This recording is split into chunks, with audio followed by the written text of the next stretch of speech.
안녕하세요. 위클리 비글TV입니다. 오늘 준비한 소식은 한국의 강경해진 태도입니다. 최근 우리나라는 국방 최고위 당국자들이 잇따라 현무사 탄도미사일의 개발 성공을 공개하는 등 무기 개발을 숨기기 바빴던 과거와는 사뭇 다른 태도를 보이고 있습니다. 얼마 전 문재인 대통령은 국방과학연구소를 방문해 세계 최고 수준의 정확도와 강력한 파괴력을 갖춘 최첨단 전략무기들을 보니 참으로 든든하다면서 고위력 탄도미사일의 개발을 이뤄냈다고 말했습니다.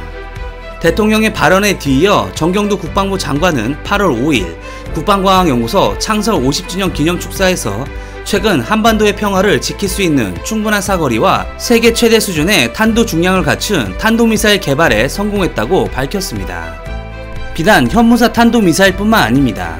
EMP 무기 개발과 극초음속 미사일 개발, 핵추진 잠수함 개발과 SLBM의 항공모함 개발까지 동북아 주변국을 자극할 수 있는 전략적으로 매우 높은 가치를 지니는 무기들의 개발 관련 소식을 이제는 대대적으로 공개하고 나선 것입니다. 김현종 청와대 국가안보실 2차장은 지난 7월 28일 KBS 9시 뉴스에 출연해 이날 개정한 한미 미사일 지침의 의의를 설명하면서 현재 차세대 잠수함을 건조하고 있는 중이고 잠수함 능력을 계속 키워나가는 것은 삼면이 바다인 우리나라로서는 당연한 일이라고 말했습니다. 이어 김 차장은 SLBM 기술도 중요하다고 말했습니다. 아울러 김 차장은 차세대 잠수함이 핵잠수함을 의미하는 것이냐는 진행자의 질문에 핵을 연료로 하는 핵추진 잠수함이다라고 답했습니다. 또한 김 차장은 한미 원자력 협정 때문에 건조하기 어려운 것 아니냐는 물음에 핵추진 잠수함 건조와 한미 원자력 협정은 별개라며 한미 원자력 협정이 핵추진 잠수함 건조에 걸림돌이 되지 않을 것임을 분명히 했습니다. 앞서 김 차장은 지난해 8월 28일 일본의 경제보복에 유감을 밝히는 브리핑에서도 핵추진 잠수함 도입을 시사하는 발언을 했었습니다. 그동안 우리나라의 국방사업들은 일명 비밀무기 사업으로 불리며 철저히 개발 관련 소식을 비밀에 붙이곤 하였습니다. 비닉은 말 그대로 비밀스럽게 감춘다는 뜻입니다. 적이 알지 못하도록 무기를 은밀하게 개발하는 것이 비닉무기 개발 사업입니다. 그런데 군 통수권자와 국방부 장관이 이를 주변국에 보란듯이 드러낸 것입니다. 이에 국방 관련 한 관계자는 실무선에서 현무사 개발 관련 사항을 발설했다가는 징계를 받는 것으로도 모자라 완전히 사업에서 배제될 수도 있다면서 대통령이 직접 밝히는 것은 굉장히 의외였다고 말했습니다. 이렇게 대통령을 비롯한 정부 최고의 인사와 군 최고 인사들이 하나같이 신형무기들의 개발 소식을 공개하는 이유는 과연 무엇일까요? 과거와는 다르게 비밀무기 개발을 감추는 것보다 외부에 알리는 것이 유리하다는 안보정책적 판단이 현재의 상황에서는 더 유리하기 때문입니다. 안보정책상 유리하다는 판단을 내리는 근거는 응징적, 보복적 억제 이론입니다.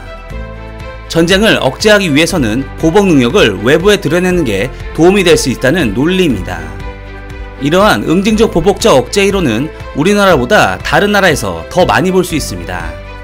중국의 경우 랴오닝 항공모함과 둥펑 17 극초음속 미사일 그리고 젠 20 스텔스 전투기를 예로 들 수 있습니다. 물론 랴오닝함의 함재기가 엉망이고 항공모함의 성능도 엉망이라 아주 낮은 소티를 가지고 있지만 동중국해에서는 굉장한 무게감이 있으며 젠 20 스텔스 전투기도 중국의 일방적인 성능 발표를 믿기 힘들지만 주변국들을 긴장시키기엔 충분합니다. 또한 둥펑 17 극초음속 미사일의 공개로 미국을 긴장하게 만들며 미국도 급히 극초음속 미사일을 개발하게 만들었습니다. 러시아도 마찬가지로 극초음속 무기인 아방가르드 미사일을 여러 번 공개하였으며 극초음속 공대지 미사일 칸자레 테스트를 공개하기도 하였습니다. 이미 누구도 넘볼 수 없는 국방력을 가진 미국마저 트럼프 대통령이 나서서 극초음속 무기 개발을 시사하기도 하였으며 사거리 1600km의 전략 장거리포의 개발 임박을 시사하며 한국의 배치에 베이징을 사정권에 둘 수도 있다고 언론을 통해 압박하기도 하였습니다. 이제는 잠재적 적국이라고 불러도 전혀 이상하지 않은 일본도 극초음속 미사일 개발과 항공모함 개발 그리고 F-35의 대량 도입을 대대적으로 공개하며 주변국들을 압박하기도 하였습니다.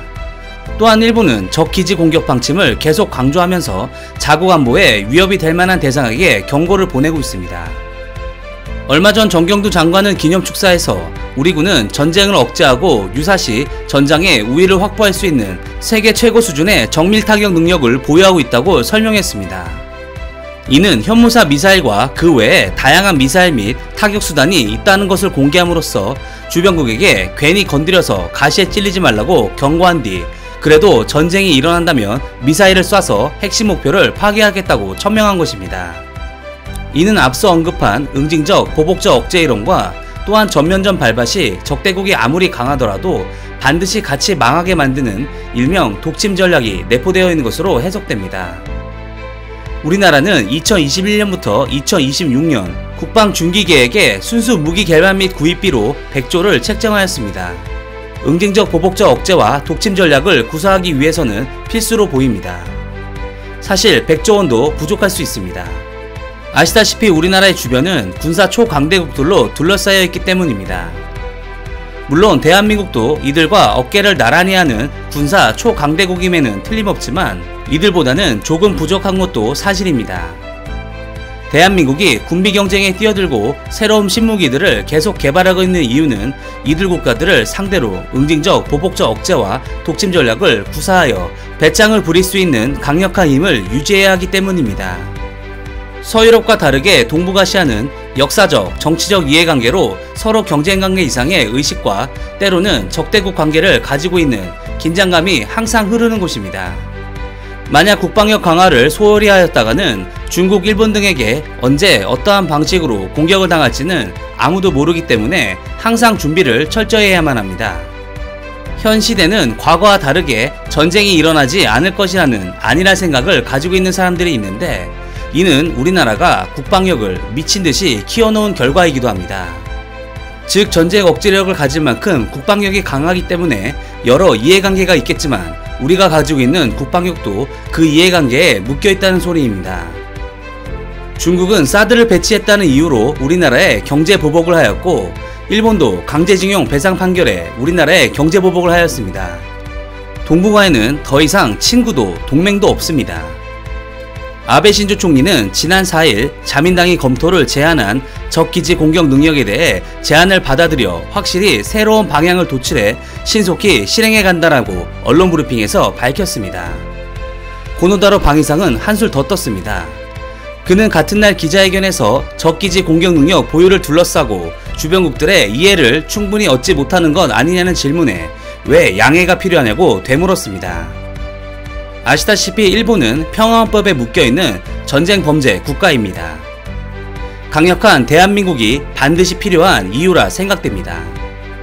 이상 위클리 비굴이었습니다. 시청해주셔서 감사합니다.